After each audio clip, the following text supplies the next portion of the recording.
you dumb, beautiful fucker. Who wants to be in America's slash fic with Abraham Lincoln? Louisiana Purchase, that's a name. You need to really get off my balls, okay? I'm gonna kick your ass. Also, why was Michelangelo so stinky? Ew.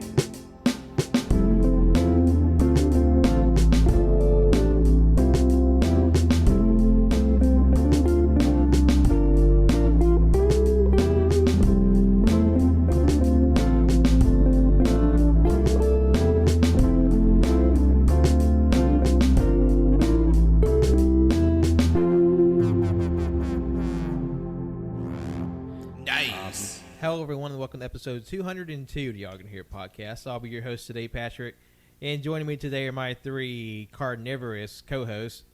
Monkey 1, Jonathan. Monkey 2, bleeding from the head. Lizard God Wenzel 1. Okay, alright, now I'm pissed off. We fucked up. We didn't. It wasn't our fault. It's the equipment's fault. This is our second attempt at recording this because the file got corrupted. Something happened. Yeah, I don't know what that is. And Wenzel said Monkey 3 on the Because, first go round. but now since the timeline has been changed and I am sad, I want to be selfish and make myself happy, so I become Lizard God. You're a coward. You're a coward. I'm a god. I'm a monkey. There's a lot of animosity between these monkeys and reptiles, which is very appropriate considering what we'll be getting into today. If this is your first time joining us, we welcome you to KAIJU Overview 3. This is a part of our larger series we're doing this month, where each week, for the most part, we'll be talking about our love of kaiju and kaiju movies. And today, as part of our semi-recurring series, KAIJU Overview, we'll be discussing 4 kaiju films from the Showa era, which means a period of time in Japanese history between the 1950s and 1960s and 70s. And then we have 4 classic monster movies to discuss. And the first one we'll be discussing today is the inspiration for the upcoming Godzilla vs. Kong, coming out at the end of the month. We'll be discussing its predecessor in the 1962 King Kong vs. Godzilla. Hell yeah. And the original Japanese title was King Kongu Tai Gojira, or simply King Kong vs. Godzilla, released on August 11th, 1962, and this is the 3rd overall film in the Godzilla series. Now, this is a very important film in the Godzilla series to the point because this will be essentially like a new launching point. This is a soft reboot for this series because it's been 7 years since the second installment, and that's Godzilla Raids Again. And this is sort of chance for Toho to reinvigorate the franchise, and they're doing it in a big way by having 2 of film's biggest monsters, Godzilla and King Kong, fight each other on screen. Yeah, biggest monsters in cinema at the time. That's right. And what some more notable things about the film at the very beginning. Like we said, this is the first film to feature King Kong and Godzilla in the same movie. It's also the first time that we see Godzilla or King Kong in color, and also the first time they've been presented in widescreen. So it's a very big moment.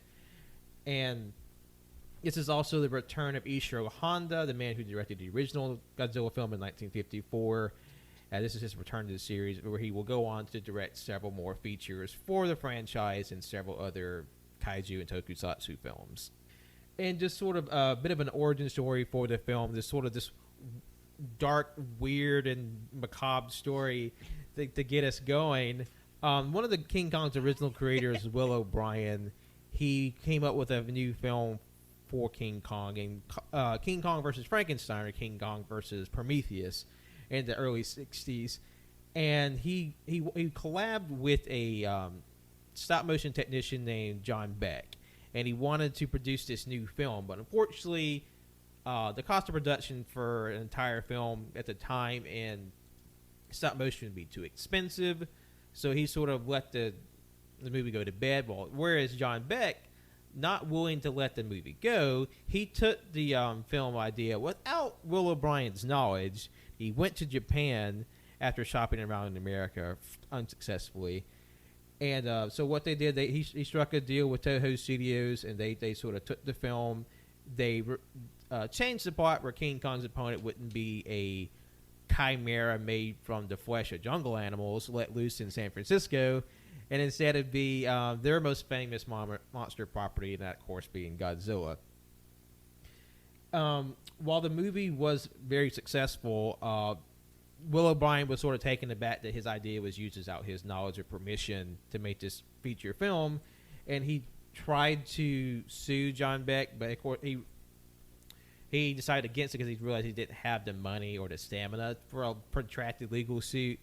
But all the stress, as his wife believed, led to his early death of heart failure due to all the rights and sort of the legal issues surrounding the film in order to get his idea back. Yeah, and moral of the story, kids, if you don't share your ideas with anyone in LA unless you have that copyright with the Library of Congress. That's right. And mentioned earlier the film's success. This was the most successful film in the franchise scale for inflation until 2016's Shin Godzilla. Of course, it's making sense because this is two of the biggest movie characters ever in a film together. Mm-hmm. So obviously, it would have an enormous word of mouth and acclaim going in.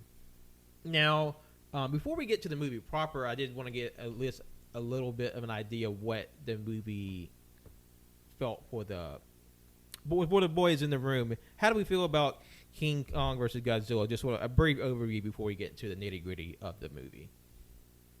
I thought that the human stuff was very boring, but that's not really it's not different from a lot of the other Godzilla or MonsterVerse movies. It was also racist, but the creature action was pretty dang good. It was racist. Nobody cares about the human story, and monster action was fun. Yeah, I'm in the same boat. So, as you heard them reiterate, we will say up front, if you are interested about the film, please know that this is a movie made in the early 60s, so there's going to be some stuff that definitely wouldn't fly today. And while you can't excise that from the film, because that would be sort of covering up what they did, there's a protracted sequence, about 20-25 minutes of the main character reaching the island where Kong lives, and there's a large cast of Japanese actors with their skin painted to look like island natives. So it's not great, but it's just what it is. We can't change that. So just know that going in before we get started. So the movie is essentially a corrupt TV executive looking for a way to drive up falling ratings, sends out two employees to the distant Faroe Island to kidnap Kong and bring him back to mainland Japan to be a production mascot for his company. And, of course, as you would expect, shit goes crazy. No, it doesn't. No, you're lying. So the movie opens up with Godzilla breaking out of an iceberg, because this is sort of the light continuity between the second and the third film, where Godzilla was defeated by being trapped in an iceberg. So that's sort of that continuity between the films without sort of getting into the larger tragic story of the original Godzilla, born from nuclear mishappenings. But he's just a radioactive dinosaur who's just here to fuck up the day, essentially. He's here to party. And basically the crux of the film is like these two monsters fighting, but it doesn't go out in the way you think it would, because King Kong and Godzilla, they never really actively antagonize each other. It's literally the Japanese government throwing King Kong at Godzilla, and that sort of tips off the fight.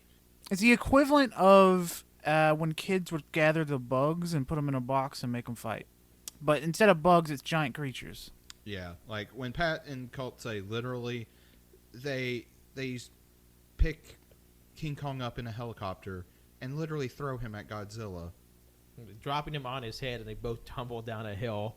And there's just a lot of really just bizarre moments in the film, like outside the monster act, like on the like on the island, there's a giant octopus that attacks the hut to keep, the special juice they used to contain Kong with a giant octopus, a real life octopus, aka lean. Lean, because there's this special fruit on the island that makes this non-habit forming narcotic that everybody wants, and they use that to sort of pacify King Kong to get him off the island.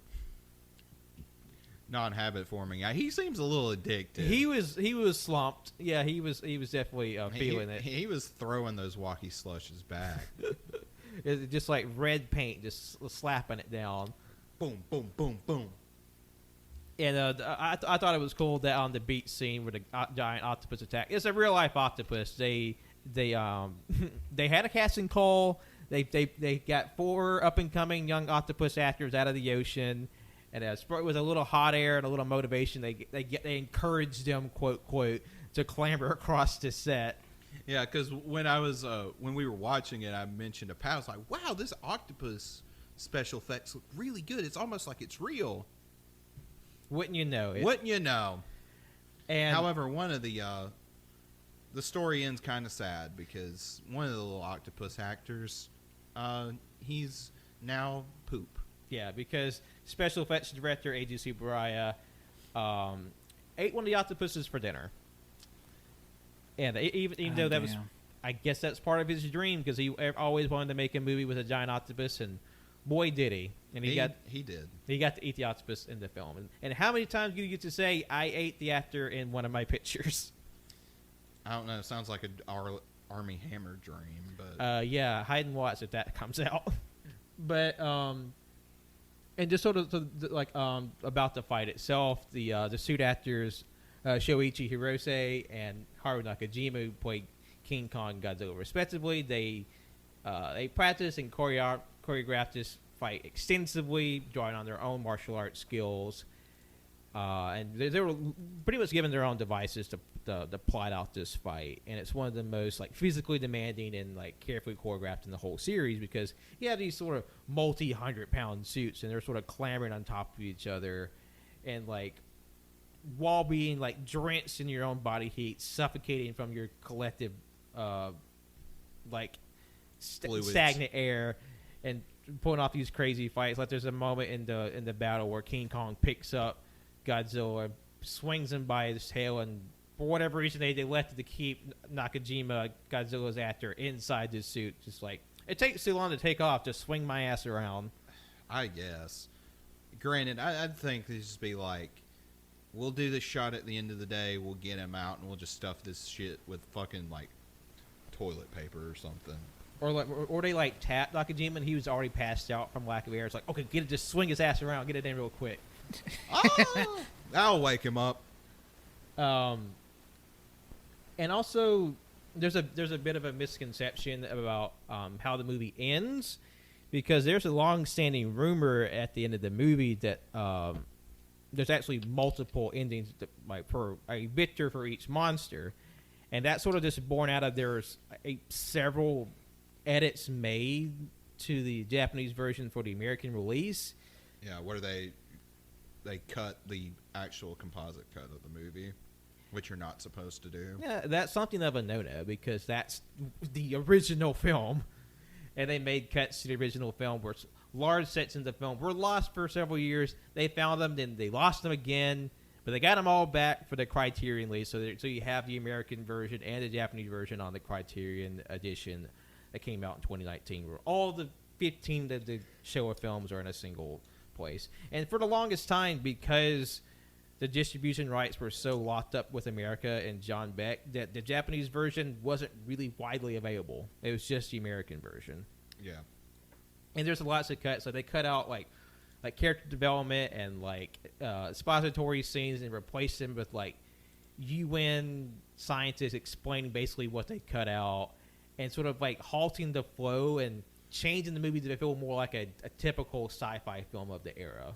Yeah, because I didn't realize that the Japanese version was on the Criterion, or we would have fucking watched that one. But instead, we watched the English dub, and yeah, the fucking UN bits did bother me a lot, because it was very herky jerky pacing to the film, where it was like the movie would get going and then stop for these two white dudes to just basically explain what you've already seen, and it's just like, and like Pat was telling us, it was because the American studios didn't basically respect American movie-going audience's intelligence. Because they felt like the Japanese film would be too hard to understand, or like, it'd be too inaccessible to a mainstream American audience. So they made all these drastic cuts, and they removed Akira Ifukube's like one of his like most famous musical scores for the series out of the film entirely, saying it's quote too Japanese sounding, and like they made all these sort of egregious cuts while also claiming they had a great respect and reverence for the original version. While they cut the actual original cut of the movie. So the racism, kids, don't do it. It's the left and right hand don't know what each other's doing here. It doesn't quite line up. But on to the ending, because the film ends with King Kong and Godzilla tumbling off a mountainside into the water. You see King Kong swim away. In the original version of the film, the movie ends with King Kong and Godzilla's wars playing at the end. This is sort of like their way of like having like a symbolic gesture of them bowing at the end of the performance. Mm-hmm. In the American version, they cut out Godzilla's war, which led people to think, the Godzilla won in the Japanese version. They let King Kong win in the American version. King Kong's the American monster. That isn't the case. The movie ends the same way in both versions. That they just made that extra cut in the American version. Yeah. But that rumor has persisted for years. Because officially Toho came out and said that King Kong was the victor of the movie. Even though the final clash is kind of unclear. Yeah, it's kind of ambiguous who wins, because they both tumble into the water. Godzilla doesn't come up, and then King Kong's like, fuck this shit, I'm out. I'm tired of all these stupid people. I'm getting out of here.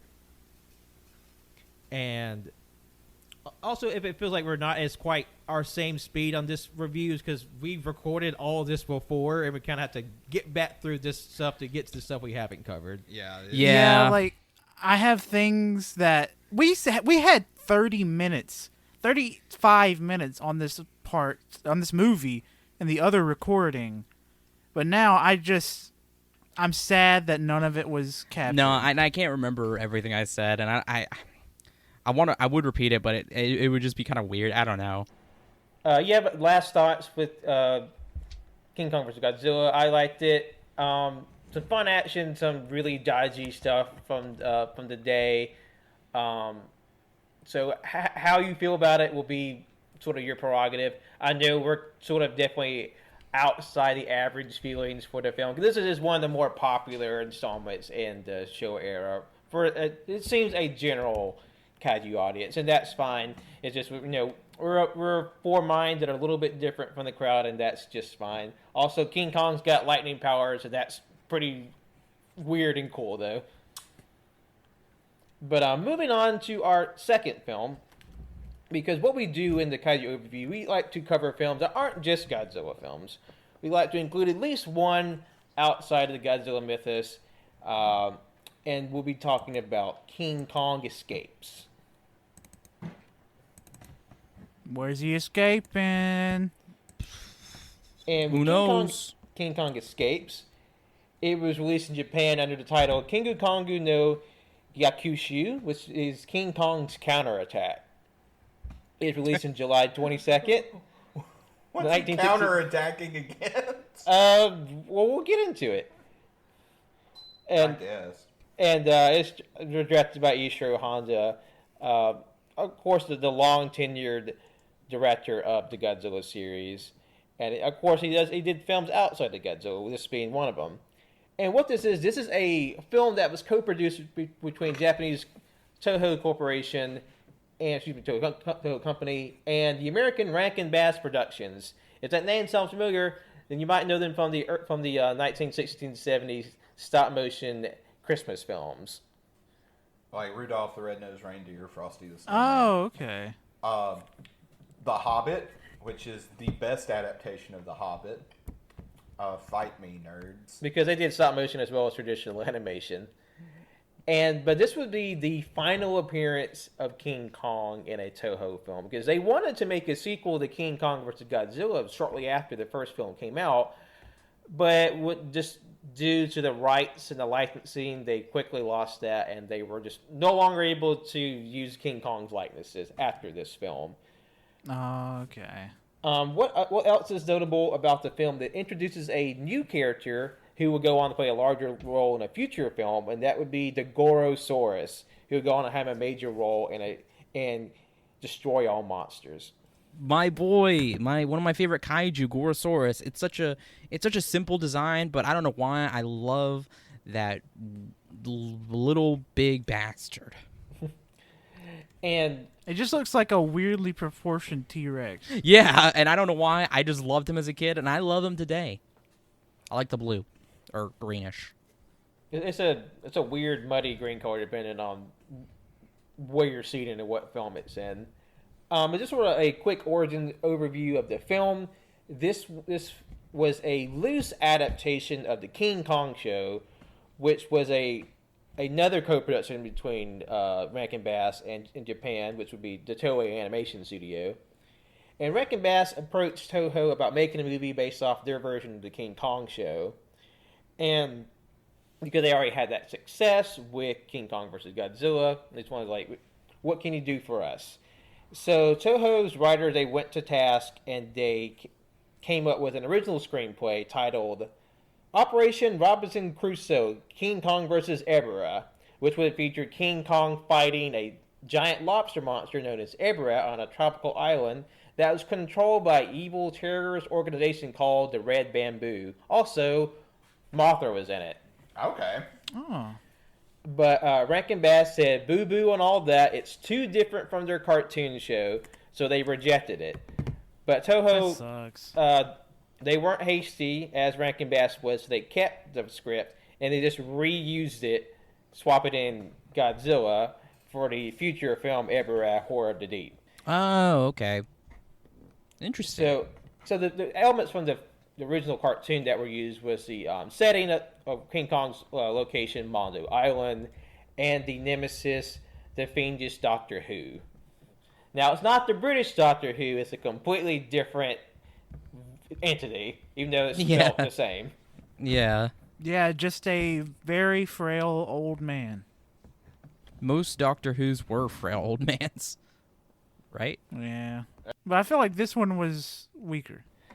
I will say, going into the film, I didn't really know too much about it other than it had a really slick bad guy in Mechanicong. King Kong's the evil counterpart. That's a robot. Which is the best part of this movie, which really isn't saying all that much. And Yeah. just heads up, this definitely would kind of fall in our lower rung of the kaiju films that we watched. Because, Yeah. sorry. Even though I rated whatever the fungus movie was when our first time we did this Or Matongo. lower than this, yes, Matongo, I still think this is my least favorite of the ones we've watched. It's just I found myself just so bored while watching. Me this. too. Yeah, it was just so boring to watch. I loved kind of the silliness with King Kong and Gorosaurus and Mechakong, but again, boring. Because the film is, I will say it is sort of sparse in its sort of action. Yeah, not a lot happens. Not Yeah. really. You have this sort of very curious plot of a unnamed, unplaced, seemingly Asian country who Where they go out of their way to say it's not any known Asian country. and their representative known as Madam X. It commissions the evil Doctor Who to retrieve this material known as Element X, which will bolster their country's standing in the world, rankings, and sort of make them as like a nuclear threat. So basically, reclaim these space rocks or these weird elements Yeah. to make our weapons for us. Wait a minute. Madam X? I thought her name was Madam Piranha. Well, depending on which dub of the movie you watched, her character played by Mie Hama, is she's either referred as Madam X or Madam Piranha, depending on what dub you get. I watched the English one. Oh, I watched Japanese. Yeah, I watched the English, and I'm of the same mind with Colton Winslow on this one. and every time that the female lead in this movie says Kong, I just wanted to gouge my ears out with knitting needles. Kong! Kong! Yeah, Kong! even Is that the woman that was just screaming bloody murder? That one scene, I had to turn my volume down because, like, man, I really don't need this right now. Stop. like Yeah. you had the prerequisite lady character who is made very distressed in the movie where she's kidnapped by Kong, and she wags her fingers like, "Let me go, Kong. Please let me go. Put me back on the building. Put me back on the submarine, Kong." And Kong's just like, oh, fuck. Oh, fuck. Kong, you shouldn't do this. Do you not remember the first movie you were in? Well, I mean, he dies in that movie, but yeah, it's just like the way she is with Kong is like how Tarantino or Brian De Palma is with the word fuck. It's weird. It's just a weirdly pronounced word. How she places it, it just feels like it's a brick, just in the air. Yeah, it's just like nails on a chalkboard. And like, I don't want to shit on this actress too much because like she's obviously she's doing the best she can with the material, but like it's not super great and it's not super compelling even for a human story in a early kaiju movie. yeah. But essentially, there's this submarine full of U.S. Army members. They're on a mission, but they get rerouted to Kong's Island, and they go, "Let's go have a looky-loo." And then, Wait. I have to stop Pat right there. United States Army, they work for the United Nations, Pat. A different entity. Okay? And the army doesn't go underwater. The Navy goes underwater, Pat. Jesus Christ. What is going on tonight? yeah, Fucking military nerds. yeah. Obviously, Winslow has watched too many Marvel movies, so he's been indoctrinated by the military propaganda. Yes, sir, Sergeant, sir. Please say it. Damn it. God. Yeah, he finished WandaVision just like, oh, I gotta enlist. Yeah, it's just like the military-industrial complex can do nothing wrong. I was in JROTC. I know what I'm doing. Yeah. Okay. As someone who was in JROTC, I take great offense to that. Well, we know who could do a lot of wrong. Pretty much everybody in this movie, because neither the goodies or the baddies really have a good head on their shoulders. No. And it's trying to be like this James Bond spy type of plot, because like Doctor Who feels like a parody of a Bond villain, like Doctor No or whatever. Yeah, A terrible parody too. But like then the thing is like he's like this like maniacally evil guy, but like he just like fucks up the entire movie. Yeah, like the first time they use Mechanic Kong, it fails. Like it just stops working, and it's like, oh, this is my military might. This is my evil genius made manifest, and then the bitch just like completely conks out. and he's he's just like, oh. Yeah, he's just like, well, shit. But like he just fails like the entire time, and it's just like, and then for some reason the main like character is like, you know, this white commander who's like also a scientific genius, but also works for the UN military, and he just somehow gets everything right. Yeah, Makes sense. but like they're also just as useless as the UN in real life.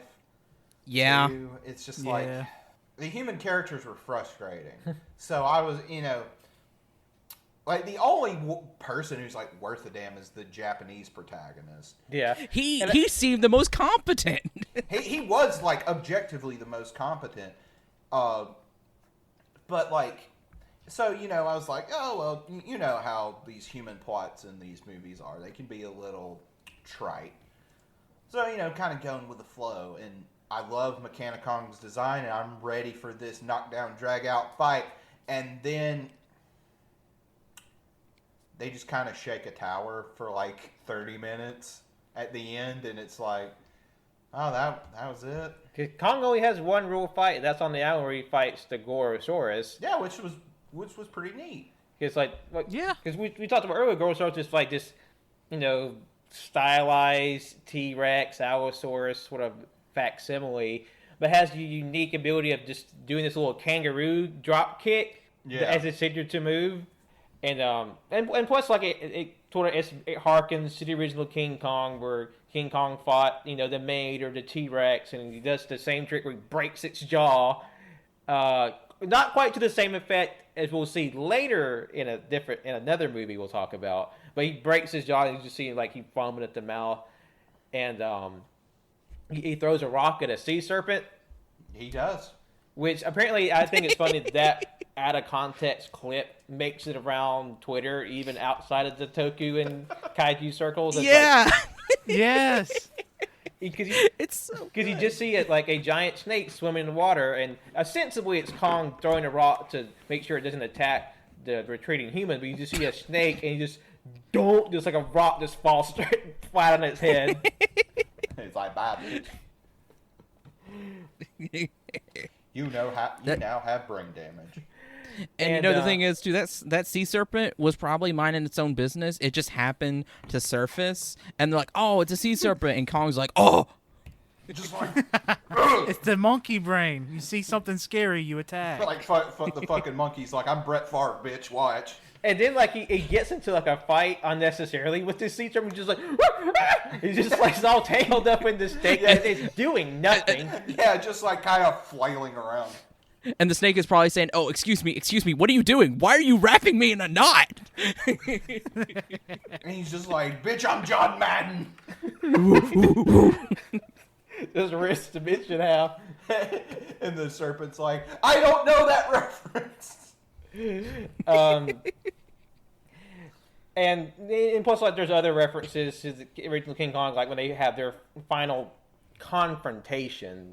Let's not say a fight on top of the, you know, Tokyo Tower, where King Kong's duplicate Mechanicong steals Lady Susan and runs off with her, and then they don't have really a fight. It just Mechanicong just falls off. Yeah, and then just breaks into a bunch of pieces. Just Humpty Dumpty's his ass. And there's a bit in there where they, like, kidnap King Kong and hypnotize him to dig up the Element X. I don't give a fuck. That was so like the movie was already boring. That I was literally just looking at my phone, looking up like, he's digging up Element X. Am I missing important dialogue? No, I'm not. I'm gonna keep looking at my phone.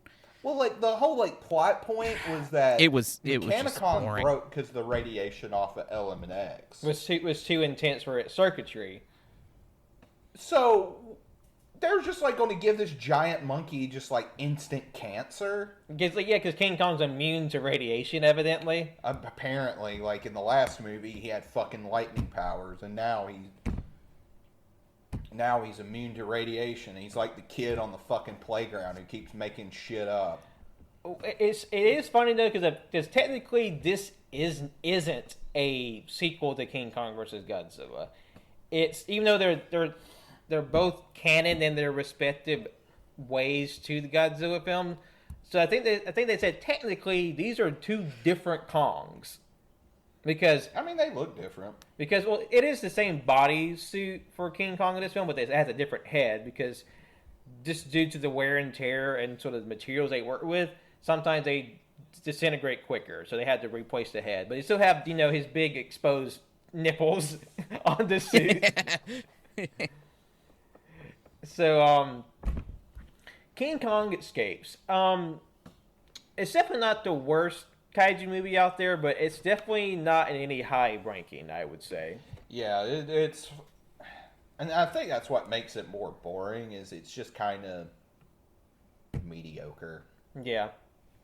Nothing to real no superlatives one way or the other. Just it is what it is. There's not a single scene in this movie that's exciting in any way, yeah, in my opinion. except maybe the Gorosaurus fight, and that's stretching it. Yeah. And that's the very beginning, and then it just goes downhill instantly. And it's not a super long movie, but like it's longer than average for one of these films. Yeah, it's And then it just feels compounded by just sort of the lack of material.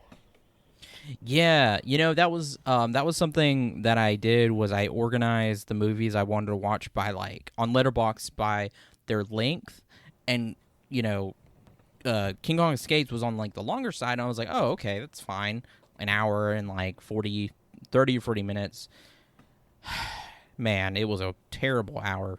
I will say I managed to entertain myself throughout the film by every time King Kong came on screen, I said, Mikey! It just That is pretty entertaining. That's pretty good. I just yelled it, and I was surprised it didn't wake anybody up, but I was feeling it because I watched it first thing in the morning, and that's kind of a way to keep myself awake. It just said monkey, just in just the craziest, insane voice I could every time he showed up. Okay, that's pretty good. So, I was gonna say there was this bit for another movie that we'll talk about where I would always go back to the Once Upon a Time in Hollywood bit where Rick Dalton is pointing to the TV and he's like, "Hey," but that was me holding it like a Dr. me. Pepper, like, "Hey, monkey. here it is." monkey. Well, I think we should give the last say to a new addition to the cast. We have the official AYCH movie critic Mollusk, and that's Otto the Octopus. You might know him from our official AYCH spinoff, The Cage of Greatness, where we discuss Nicolas Cage movies. So, what does Otto the Octopus? What does he feel about this film? What is his verdict? He's angry. He's not very happy. He doesn't like it. He's firmly on the angry face. Yeah, and same with the last movie.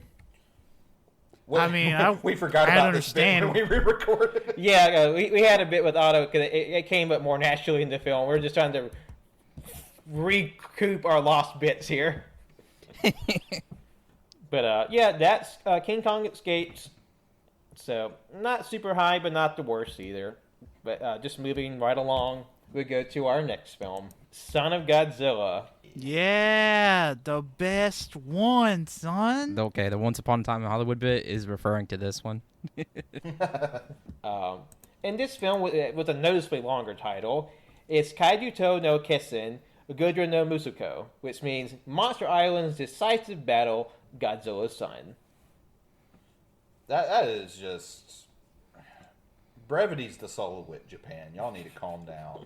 And it's like, who fucking named that movie? Fucking the same Kingdom Hearts dipshits. We'll see.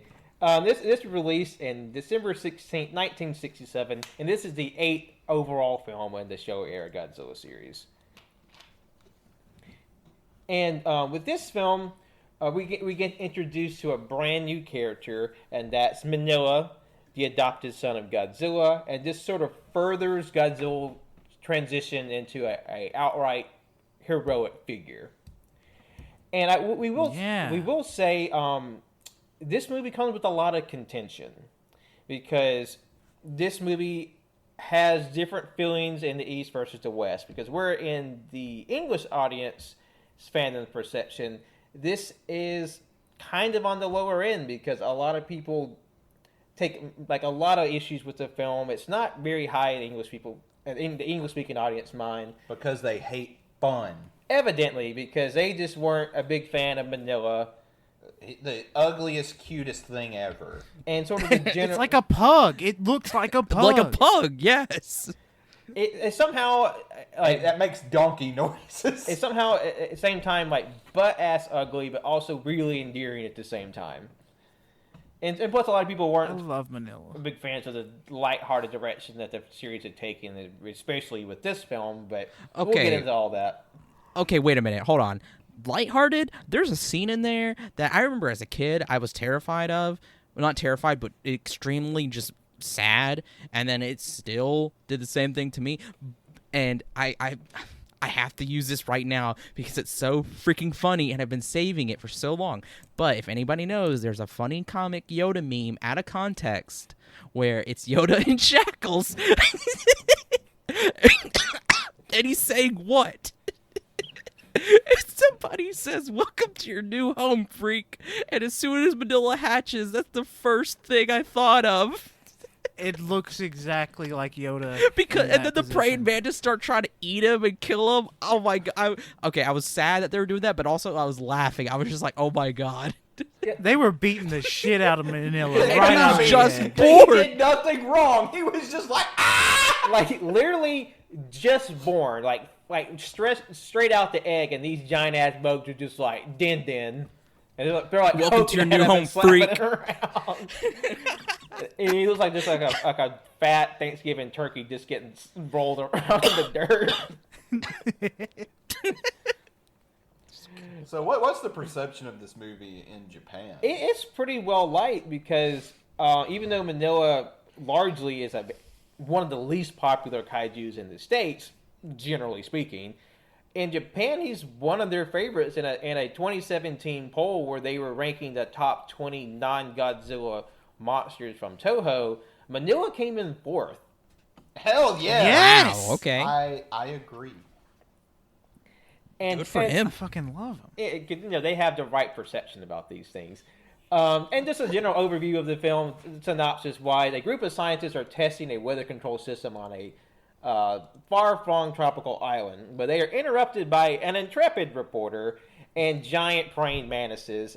And after an accident that causes the weather system to go awry, the radiation causes the insects to grow from human size to giant size.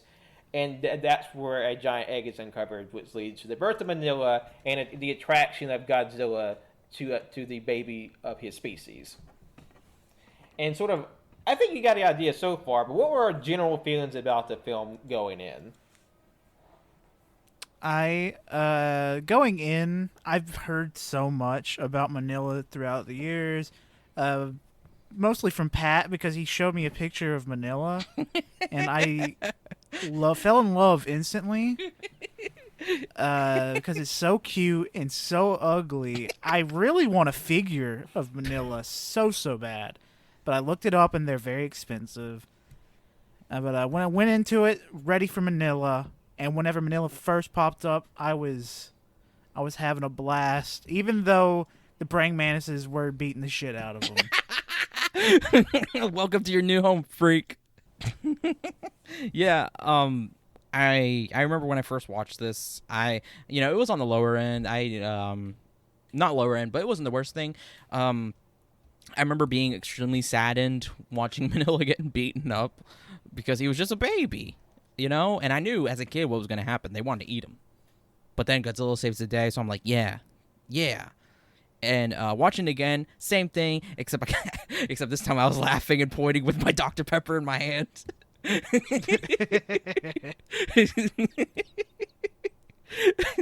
The fighting's kind of the fighting wasn't bad actually. It was actually pretty fun. And then the human story, it wasn't not the most worthwhile thing, but I mean, I won't say it's bad. I won't say it's horrible. It was just, It was okay. It was okay. Yeah. I would say of all the straight human plot, I feel like I was more engaged with this one than maybe, at least with the other two. Like I was more plugged in what was happening with Son of Godzilla. Exactly. I think it's because the characters are, while like fairly straightforward, they're very, endearing. Like the main reporter guy is, he's just kind of this bumbling buffoon who runs into this lady who's been living on the island for guess all of her life, Yeah, a reporter that literally drops out of the sky to get this story. Like, he jumps out of a plane. And he Like, just, hey guys, what you doing? it's like, who the fuck are you? Why are you on this island? Because just like all these Japanese scientists on an island, is like trying to build this with us, and his ass just like out of the blue, just like, I'm here for the scoops. Yeah. And also too, when he first gets there, he's like, my luggage is out there in the water. Like, okay, go get your luggage. Like, we're not. What is this? A hotel? This is an island with dangerous animals. Get your shit. Chiefly giant fucking praying mantises. Like, what are you doing, man? Like, we're not your servants. I mean, to be fair though, he was a fun character. They were all pretty fun, especially the guy who was just so pissed all the time because it was so hot, and I totally understand. Yeah. I related to him so much because our house heating and air aren't great. Let's just say that. So, like, in the summer before we got our individual window units, we'd just be there hot, and I would just get mad, and I'm like laying in bed and I'm punching the wall because I'm like, ah, It's so hot. it's so fucking hot.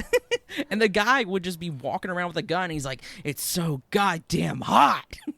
And also, none of the people in the movie know proper gun safety. They're just slinging them bitches around. Oh, for real. Yeah. And I think I was more invested because overall they were more funny, and like, surprisingly for a monster movie on an island, nobody dies. Yeah. Even the people who don't say a word, everybody gets away. Even though the ending is like very much like really like tonally different because it gets really fucking dark. Yeah, we'll get there. But I will say, just putting it out there, the professor, he's kind of a silver fox. Yeah, I know. I was talking to Pat, like, he's kind of a daddy. And because the character who plays the professor is Tadao Takashima, who played the main character in King Kong versus Godzilla, Sakurai. So like he's one of the very tenured and like long-serving actors that just whatever they use in and out of these films, even though they never play any of the same characters in any of the movies, despite showing in 5 or 6 of them. But yeah, like the movie was really fun. Godzilla adopts Manila, and he's kind of like a hapless father, but he's kind of like brood too. It's like, get up, you little shit, do this right. God, I swear to God, Godzilla must have like stayed in Alabama for a little while and learned where to parent. Because like there were multiple times like if there were subtitles for fucking Godzilla, he would have told Manila, "All right, boy, you better get up, or I'm going to stripe them legs up one side and down the other." You say And that, but I thought he was a pretty, like, I mean, I know he was a father who doesn't allow Manila to have fun, but like, you know, whenever he did something, like, he was supportive, which I guess makes sense for It's somebody. sort of that fatherly reluctance that you'd see. Yeah. It was really cute. And plus, there's a great scene where like Godzilla's trying to teach Manila how to breathe their atomic ray, and Manila can only shoot out this smoke ring. And he's just trying to, and he slaps Manila in the back of the head. He shoots fire out. Okay, that's That was funny. About the only one of the handful of times where child abuse is hilarious. Yeah, it's not child abuse when it's a giant monster. God, Jonathan. Another good father-son scene is the one where Godzilla's asleep. Yes. Manila's just jumping over his tail and then accidentally steps on his tail and just busts his ass. Like even though Manila's adopted, he had inherited Godzilla's clumsiness because he's just busting ass all over this movie. For real. You say Manila's adopted, but I think just because of his fucking goofiness that he is Godzilla's biological son. I think so too. So even though that they never made it clear about where this egg came from and like who laid it, it's just like, oh, you're baby, I'm daddy now. Yeah, but for some reason though, Godzilla comes there because Manila is sending out brainwave signals to call Godzilla to the island. Like what? Like Manila in his egg is like emitting this frequency that Godzilla recognizes and draws him to the island, which, you know, fucks it up for the scientists. And, you know, he baby, and then Godzilla saves baby from these giant ass fucking praying mantises, and like that's even the people who weren't super high in the film. One thing they really praise is sort of the animatronic and puppetry of the Kamacuras, the praying mantis monsters. Yeah, it's like Yeah. on top of like the actual just the puppetry of the mantises themselves, there are multiple larger puppets of like the arms, and then with the spider monster, there's a arm puppet to sort of give scale to the human characters. Like for real, they use like full scale, like life size version of how big these monsters would be in certain scenes, like when they're harassing the humans, like hiding out in the cave, like full scale, which is like crazy to think that. Yes, I love that. I love them. I love their designs too. I really appreciated that about this film. And on the Kamacuras, the praying mantis monsters, their name is derived from kamakiri, the Japanese word for mantis, and they were made from using maquettes from wood and piano wire and iron. And they had 9 versions of the 3 Kamacuras, 3 large, 3 medium, and 3 small for the various shots that you need. And all the shots where you see the Kamacuras burning from Godzilla's heat ray, they burned the actual ones. It's like one and done, bitch. Oh wow! So Damn. those are gone. Oh, that's sad. And the puppeteers that controlled Kamacuras, they would sit in the rafters above the set to control them. And apparently the studio lights were so hot that their sweat would, quote, rain down on all the performers on the set. I mean, shit. I believe it. Like, if you are ever like on any sort of set, whether it's like still photography shoots or anything, those lights are hot. Yeah. Yeah, I bet. Thank God for LEDs now, because man, lights put out some damn heat. They do. And going to the next monster of the film, basically the boss of the island is Kumonga, which is this massive spider that's sort of like this long slumbering beast that they're trying to tiptoe around to avoid to get off while trying to get off the island, as the Kamacuras have been sort of staved off by Godzilla at the moment. But unfortunately, Big Baddie wakes up and he starts wrecking shit. And this is probably the most like intricate and complex like puppet they use in the series, because like it's a giant spider. There's 8 legs and like pincers and like the silk spitting and like this story. Like they said the original Kumonga prop was 16 feet in length. Oh wow! God, that's awesome. But and also, and they said it fuck. took 20 people to operate. Yeah, that makes Yes. sense. And which was essentially to show you what size of the crew they're working with. The 20 people that took to operate it was pretty much the entire production crew minus the director and the actors. Oh wow! That's how small the budget was and how incredibly difficult it was to control the spider. Damn, Man, that's crazy. I wonder if it was fun. I mean, it probably was for a little bit, and then you just, You're just like and then it just probably went into chaos. Real fast. then you're just like baking under the 150 degree like spotlights that are on top of you. Yep. And so you have like this, this like very intricate fight where Godzilla fights the spider Kumonga, and Manila joins in. They have like their father-son Kamehameha moment to beat the spider. Yeah, it has a fake out death. It comes back. It's real fun. Okay. Yeah, I was about to say that fake out But, was so fucking funny. Because it did it shoot web out of its asshole? I know it shot it out of its mouth, the little pincer, but it also had this stinger that poked like Godzilla in the eye or something. And he's Yeah. like, oh shit. Yeah. And a little bit on Manila for a moment. Its Japanese name is Minera, which is a combination of the words mini and Gojira. Yeah, That makes sense. And Toho arrived in the name by launching a naming campaign that lets people vote on a name for the monster. Because up until this point in the script, it's like Godzilla Jr. or Child Godzilla or Chibizilla, just like placeholder names. And with this contest, Manera won, taking 135 votes of the total 8,211. And there was an official like naming ceremony on set for the monster, for Baby Manila. And I'm sending that picture in chat. Oh hell yeah! Let me see this. Oh shit! I think I know what it is, or I think I've seen it before. Oh my god!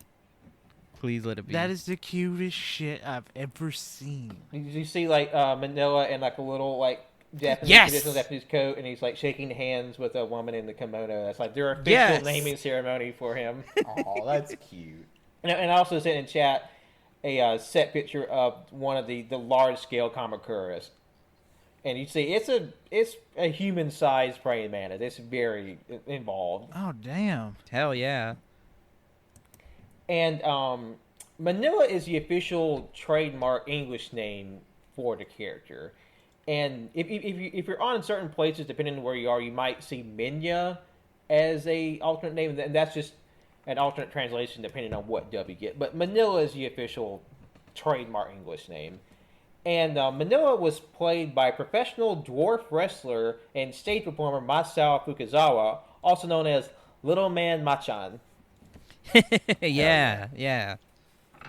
And also Fukazawa had great difficulty moving within the suit because of its overall shape. And if he fell, he couldn't get back up. I mean, seeing the stuff that happens in the movie, that makes sense. And the special director for the film, Sadamasa Arikawa, he liked how Fukazawa's movements resembled a toddler, like he just kind of bumbling and falling over. Even though it was completely unintentional by the actor. He's like, I like this, we'll keep it in the movie. Hell yeah. And with Godzilla, this was one of the first times that Haruo Nakajima isn't playing Godzilla. Oh, really? Because they want to really accentuate how baby Manila is, they casted a taller actor by the name of Hiroshi Sakita to be Godzilla in the film because he was taller than Nakajima. Mm-hmm. But Nakajima was still on set to play Godzilla in like the far away like water scenes where he's coming from the water. So he's still in the film. He's just not the principal actor for Godzilla. Yeah. And of course, he deferred to Nakajima just for his expertise of being the character for so long. So he obviously had a more, not adversarial, like advising role in the film. Yeah. And the Kamakura's shriek, it was actually a recycled sound from a Ultraman monster. Okay. Oh, okay. And just sort of wrapping up, the movie ends with them sort of beating Kamonga, but also in order to escape, the scientists sort of have detonated the weather system to sort of put the island into this little miniature ice age to stave off any other monsters from awakening and escaping and endangering the human public. But you just see, it leads to this very jarring shift in tone in the movie where it's like, oh, this family-friendly lark, where you see Manila and Godzilla wandering through the frozen wasteland, and you see like Manila like shriveling up because of the cold. Yeah, they're like literally freezing to death, despite what the scientists and the other characters are like. Oh, they'll be fine. They're just hibernating. When it thaws, they'll come back. But it's shot like it's a death scene. Yeah, it's a very jarring shift, and what makes that moment worse is that there is a slightly different cut of the ending that you can find out there if you look for it, where Godzilla abandons Manila. No! Like he sees Manila in the cold, and he's like, "Fuck this, I'm out." But he sees Manila sort of like pitifully crawling toward them in the snow, and he's like, that's bad. Let me go back and help him. So there's one brief scene where that's cut out in the final version, but it ends the same way with Godzilla is sort of holding on to Manila to warm him up as sort of they go into suspended animation covered by ice and snow. It's still this weirdly tragic moment on top of this lighthearted film. Yeah. So, but overall, wrapping up with this one, would we recommend this to a kaiju newbie? Was this something we would like say, oh, this is one of the better films that we would say, go out of your way to watch this one? I would. I wouldn't recommend it for a newbie, but I would definitely recommend it.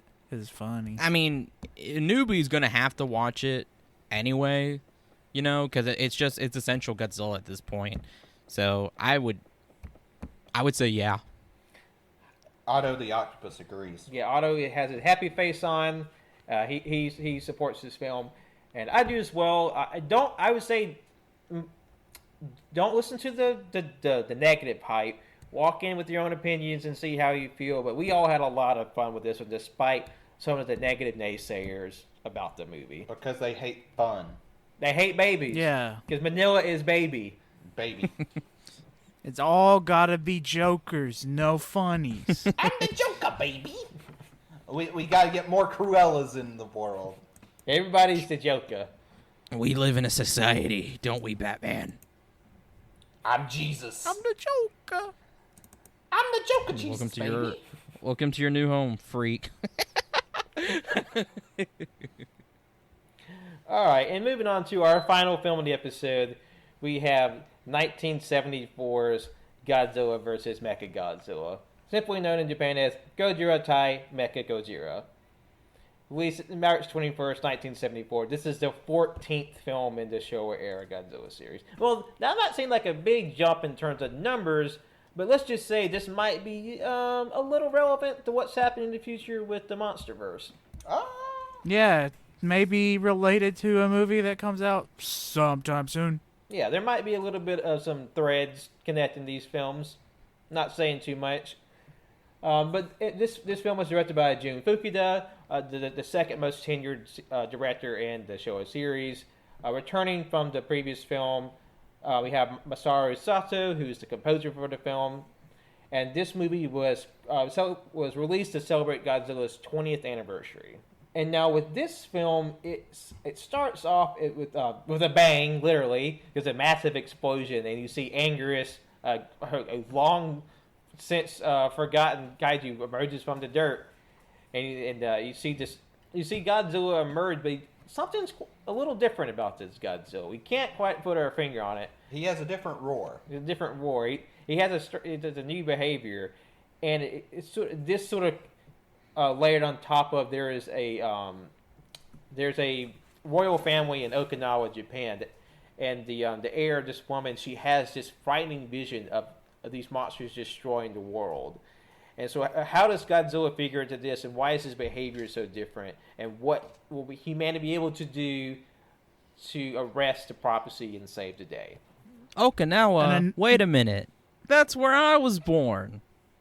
Whoa. Hometown hero. Getting that Yeah, AYCH lore. It was funny because my dad always talks about this movie because he just loves Okinawa so much. And when I was watching it, I was like, yeah, okay. I don't recognize anything in here because this is before my time. But my dad, he always tells me everything that he recognizes in there.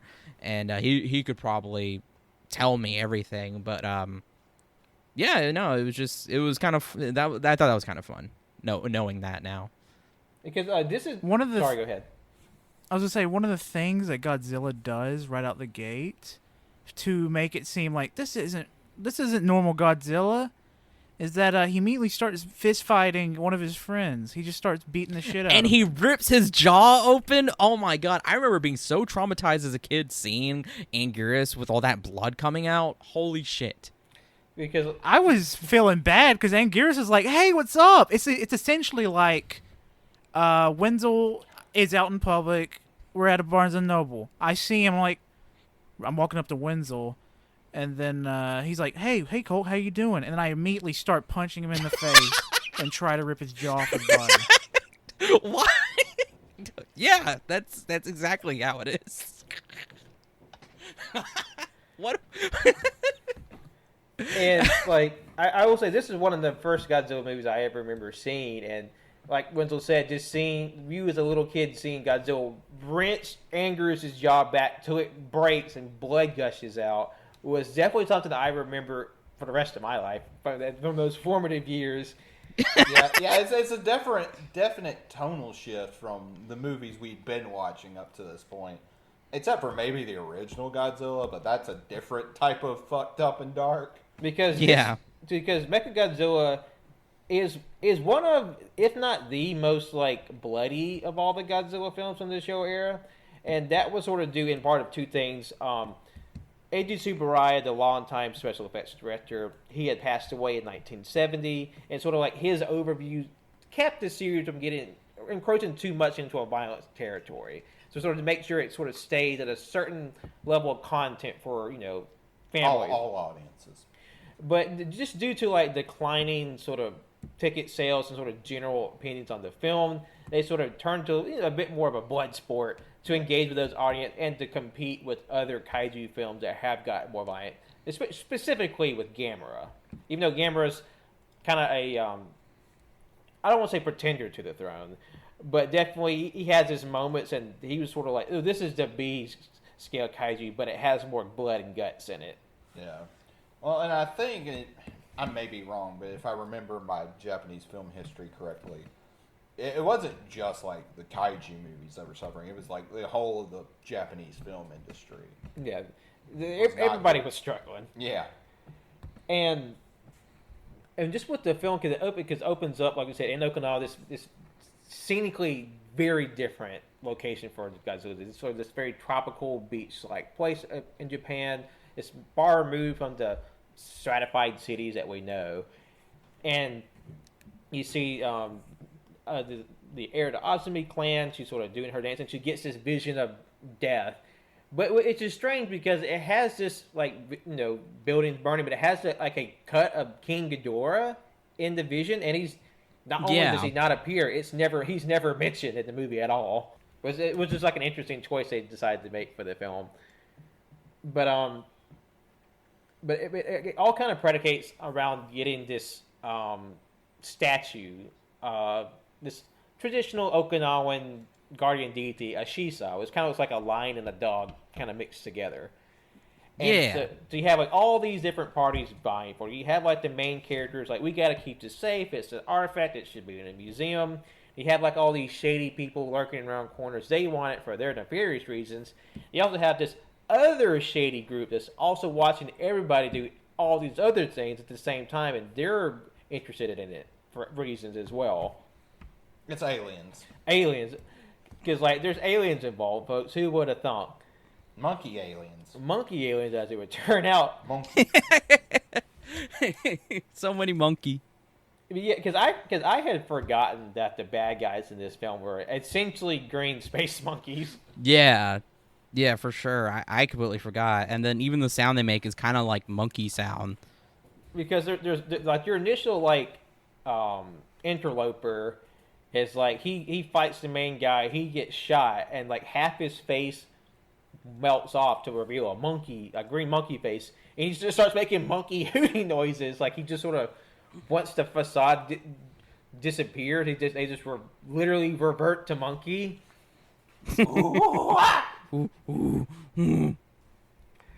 And so like there's a lot.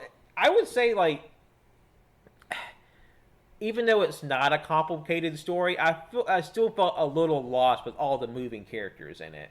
Well, because we got the main characters, and they're different groups of characters of the like protagonists that coalesce at the end. Yeah. Got the Interpol guy who comes and helps out, and then we got the space.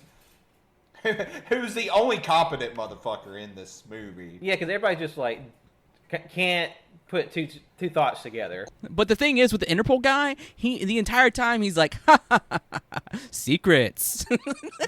Yeah. Like, what? He's super shady and just like weird. He's so vague, and then he appears. I'm with Interpol. I've been secretly tracking you and trying to help you the entire time. Thanks. I mean, he was badass. Yeah, he was badass, but like just to give like insight to the other characters' incompetence, like one of the protagonists gets attacked by one of the green space monkey guys, even though we don't know it's a green space monkey. He's still in human disguise. He's still in human disguise, and there's this older gentleman who's just like standing back, just watching it happen for like minutes on end. He's just like, oh, and He's getting his ass beaten too. yeah, doing jack and shit. And then when the main character managed to wrestle the gun away from the bad guy and knock to the ground, his uncle, who is this professor, still doesn't do anything for minutes, and he picks up the gun finally and doesn't do anything with it. It's frustrating. But with all that, like, I thought I was actually pretty invested in the story, oddly enough. Me personally, I don't know why. I like this spy kind of alien shit going on. I don't know why. I thought it was enjoyable, actually, like with the Interpol like trying to investigate these fuckers. Oh, and then there's another Interpol agent who just appears out of nowhere, and he's like, yeah, I'm a colleague. Yep, I'm here to save you guys as well. Because I forgot there was a second one that's like, did this dude change clothes? Because he went from like this black to like this sports coat, and I'm just like, is this the same guy? They have the same haircut, same sunglasses. They look exactly the same, but no, they're two different characters. And the second professor has like this high tech pipe that looks really cool. It also is like you can beat somebody to death with it because it's heavy and big. It's heavy, yeah. It looked like a fucking brick of iron. Because apparently when you or an ingot. When you like take it apart, it like fries circuitry, and like the bowl of the pipe is made from space titanium. And like there's like this whole like run around that the aliens they're not really given a name. We're from the third planet from the black hole, whatever that means. And like they have like this giant underground base, and it's like we're going to retrofit Earth to fit our demands. And I love how the main bad guy it kind of just, even though we learn about the aliens, we still kind of just cut to the aliens' underground lair, and the bad guy's just a cigar chomping dude with like a burn scar on his face. But then also it's like the aliens, like they're like, this prophecy might be a problem for us. We need to go stop it. Like, bitch, how do you know you fit into the like, oh, you know what? Space monkey aliens are smarter than me. And one detail I didn't notice when I watched this way back as a kid is that the belt buckle of the aliens wear is a green monkey face. Yes, I didn't notice that either until I watched it. I was like, what? I love it. Because like obviously the human plot in this one is very silly, which kind of makes it more fun because it's not just like, oh, we're scientists and we're trying to figure out how to stop this thing. It's like monkey aliens. So this one was a lot of fun. Exactly, and no, we have a Mechagodzilla, and we need to stop this dog from beating him up. Because, the aliens, and going to the Mechagodzilla part, because like we said, Mechagodzilla in disguise a regular Godzilla beats the tar out of Anguirus, and he scampers away for literally 30 years. Because it's the last time Anguirus is seen in the movie until 2004. What, Final Wars? Yeah, until Final Wars. And so like obviously Godzilla seems often like he has like this like kind of stiff roar. He has a yellow beam. So like he lumbers his way onto like an oil refinery, and then Godzilla shows up, and they decide to just throw the fuck down because this is some of the biggest pyrotechnics and a set piece for a while.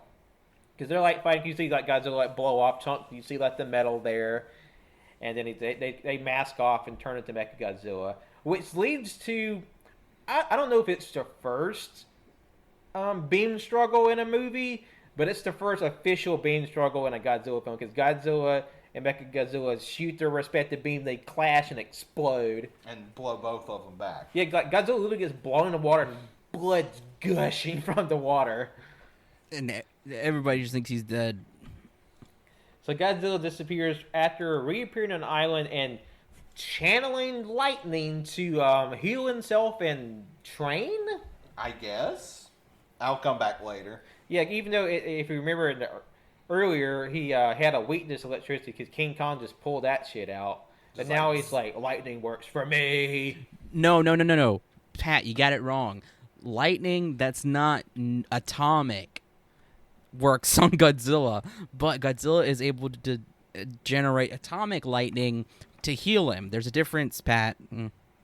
Well, anyhow, Godzilla has some wibbly wobbly powers that aren't quite explained, but he No, has them. you just don't understand the lore, Pat. Nerd. Oh, I'm the nerd. Military lover. So they have their confrontation. With Mechagodzilla, he's raised size up and he's ready to throw down. But then they realize the prophecy is about two monsters coming together to stop with the one bad one. But where does the second monster come in? And that's King Caesar. And of course, he goes. There's some roundabout ways of this. He gets his name because in the Japanese version it's King Shisa because he's literally a giant Shisa, the guardian lion dog. Mm-hmm. But then when it came to the states, they translated it as King Caesar, and in one case, Seesaw. Yeah, they thought they were saying Caesar, but they were saying Sisha. Which, fun fact, Sisha is actually just the Okinawan version of the Chinese guardian lion, Shishi. Yes, and but then Toho officially came out and said the official trademark English name for this character is King Caesar, which is still different. Whatever. It's kind of just like we have something to go by. What does it really matter now? And we also get like a pretty cool song, Miyabi's Prayer. Oh yeah. That's used to summon King Caesar from his resting place in the mountainside. It's really long though. Yeah, you get the full 2 verse, the whole LP on there, and so King Caesar, he comes out to fight Mechagodzilla, and but Mechagodzilla has the upper hand, but King Caesar is able to turn it around with his special ability that he can absorb and redirect energy beams that he's attacked with. Yes. And plus King Caesar's eyes on that subject are very striking, and I found out from my research is that his eyes were made from car taillights. Oh, okay. Yeah, that makes sense. That's a way to use those. That's pretty fun, yeah. It's like these bright red eyes. And King Caesar's roar is actually the recycled sound clips from King Kong's in the last 2 movies. So like King Kong lives on in King Caesar. Except King Caesar. I thought it was recognizable. King Caesar is more badass because I really liked the fight, and I thought it was fun too. Whenever he would hide behind a rock and look past it and be like, "Oh," and trying to hide from Mechagodzilla, and Mechagodzilla's like, "Nope," and cuts the rock in half. Good shit. And then like King Caesar has like reverse vision, like mirror vision. But apparently that move is called Prism Eye. That's their official name for him. Oh, that's cool. Absorbing and redirecting the attack. And of course Godzilla shows up to turn the tide a little bit. And there's a great bit with Godzilla where he goes to attack Mechagodzilla with his atomic ray and he misses. He has like this drap, like hand motions, like dang it. Yeah. I love that. Because I love as the movies go along, like Godzilla gets more and more anthropomorphic. You know what I'm trying to say. Anthropomorphic. Like, he has like these more like human characteristics. Like, and I love how in the movie, like Godzilla has like this kind of flapping arm motion when he walks. It kind of like when we have like how you position your arms, do like a chicken wing motion. Yeah, and this isn't the only movie he does it where he gets the flappies. And it's really fun. Because he was kind of flapping his arms as he was like kicking dirt on King Kong in the first one. Yeah. And they said they base Mechagodzilla's movements, like his like kind of static stiff movement, based off like the formal movements in Kabuki. Okay, I can see. Oh shit! Yeah. Okay. I thought there was something up with his movements because they're supposed to be different from Godzilla, but like they're more like coordinated, which could be also you could say he's a robot, but that's cool, man. And plus, like, even though this, like, when this movie came out, it wasn't like super highly praised. It's kind of one of the series had kind of been in a bit of a lull. But they did say people did say this was one of the better of like a bad quote bad batch we'll be the judge of that. But I will say one of the most visually impressive moments of the film when Mechagodzilla just says "fuck y'all" and uses every one of his weapons at once, like lasers, missiles, bombs, fire breath, all going off at the same time. And oh it my goes god! on for like 5 minutes. It seems like, But it's so badass. The It final is. fight is just amazing. I loved it. I lost my freaking mind. I was enthralled. Man, it was so good. Like, and then also like we get bloody scenes again with Godzilla. I remember being terrified because he got shot with those needles, and then to get rid of them, he does his special lightning build up, charge up. Oh my gosh! And then, woo! Yeah, go Because ahead. Mechagodzilla literally comes for Godzilla's neck because he flies around too. It's like this, like this little sort of jet plane motion, and he sideswipes Godzilla, cutting his neck. And you just see just spraying blood. Yeah. Like he just nicked an artery. Like Godzilla is like covered in blood by the end of it, and it's all of his own. So Godzilla gets put to the ringer, but then like he pulls out his special ability that we really only see in this movie, where he like turns on this electrical charge and becomes this giant magnet. It doesn't make any sense, but I'll take it. and then he pulls Mechagodzilla towards him and Shizar just, Like they Tag team. They break his neck off. yeah, Which it was was so fucking badass. sick too. That was awesome.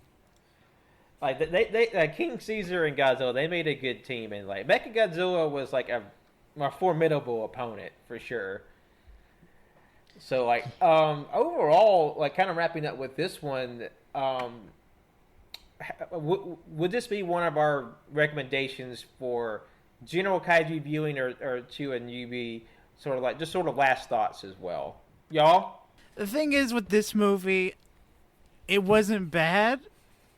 It's just that when I watched it, I was running on 4 hours of sleep, and I may have slept through a little bit of it. It was one of those where your eyes are open, but you see nothing. Yeah, you're just completely unconscious. Yeah, but I was awake for what happened with the monsters. The monster fights were that's what woke me up every few minutes or so. And going off what I remember from the monster fights and what I remember with the human stuff, because I remember thinking, who the fuck shot that guy then? And then I fell asleep. I think it's gonna be one that I feel like you should watch the other Godzillas first. This should be like a final battle type situation where you watch this one after you watch a few other Godzillas. I understand, because like this is definitely like a high point in terms of like spectacle, I think, at least. So you kind of like don't want to start too high and make the others seem a little small by comparison. Yeah. Makes sense. It like sort of narratively, it makes more sense to get used to Godzilla in other contexts before he fights his robot version. I was gonna say I definitely recommend it highly. I think definitely start start with other films before getting to this one, because you meet pretty much an integral antagonist for Godzilla in later films. And Pat just sent these pictures of Mechagodzilla design art and what he looked like on set. God damn, that was one of my things about this film is I love OG Mechagodzilla's design. It's one of my favorite designs of a kaiju ever. I love King Caesar's design as well, but goddamn, OG Mechagodzilla is so sick. I can see the inspiration for Jet Jaguar coming down the line in the future, because Jet Jaguar looks like Mechagodzilla a little bit, but a little bit more simplistic. Yeah, And I will say, with Mechagodzilla's design, it was inspired by medieval European white armor, and Yeah. and obviously like some designers that thought it was steampunk inspired, and like apparently in order to illustrate what they wanted to do with Mechagodzilla, and when in the initial planning stages, they took a Godzilla toy and bashed it with a hammer to get sort of the flattened aspects of it to illustrate what they wanted to do with it. What? Okay. Work cheap, I guess. I guess. And also, what's interesting is that the original Mechagodzilla suit is one of the last remaining suits from the era that's still in good condition. Yeah. And plus, and pretty much entirely still together. 'Cause a lot of people are just kind of piecemeal from what's been left. And they have the entire Mechagodzilla suit from this movie on display at their museum. That's cool. Which is impressive considering how a lot of it was a lot of stuff was recycled and reused to the point of disintegration, or they just sort of devolved over time. For this to still exist more or less in its original form is incredible. Yeah, that's awesome, man. I wish as a kid, because I have so many vinyl Godzilla toys now. I wish I would have hopped on the OG one when I was a kid. I didn't. Man, I'd love to have it. Yeah. This was one of the things, is that for some reason I kept wanting to call Caesar Kiryu, but then I just Googled it and I realized is that Mechagodzilla 2's name, or is that just a alternate name for just Mechagodzilla? Kiryu would technically be the third Mechagodzilla. Yeah, third Mechagodzilla. Okay, because I knew I heard that name related to Godzilla at some point. But you'll have to wait to find out. Yeah, we'll get to that one I'm in excited.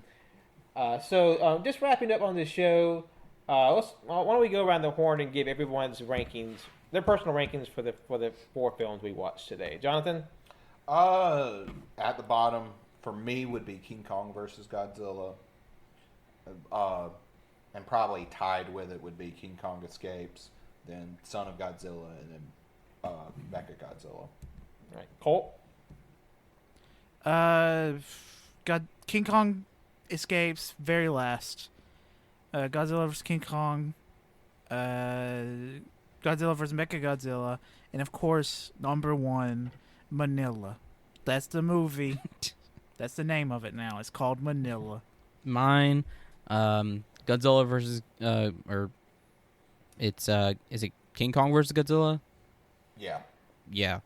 That one, bottom. Tied with King Kong Escapes as well. They're kind of on the same spectrum, or they're close to me. And then, of course, Son of Godzilla. And then first is Godzilla versus Mechagodzilla. Loved it. Good action. Yeah, mine would be King Kong Escapes at the bottom, then King Kong versus Godzilla. King Kong Escapes, King Kong versus Godzilla, Son of Godzilla. A lot of fun. Trust this. Baby action, father-son action. It's a good time. And lastly, I think my favorite would be Godzilla vs. Mechagodzilla. Just a lot of spectacle, a lot of silly business with monkey aliens. It's kind of hard to go wrong with it. Monkey. Oh, but then also the lead or the head evil monkey alien gets fucking murked. He does. That was good. He gets shot. And plus, I love how he's the leader of the monkey. He just has all these like spikes sticking out of his face at random points. Yeah. So like the eyes of a potato. And Otto the Octopus also likes Mechagodzilla. Otto Octopus approves. That's all I can really ask for. So thank you for listening today. We hope to just give you a nice little overview of what to expect from Godzilla films. There's a lot more to cover, and we hope you enjoy us going through those in the future, and we hope you join us for the rest of the month for all our other kaiju-related content. And you can follow us on our socials on Twitter and Facebook. Excuse me.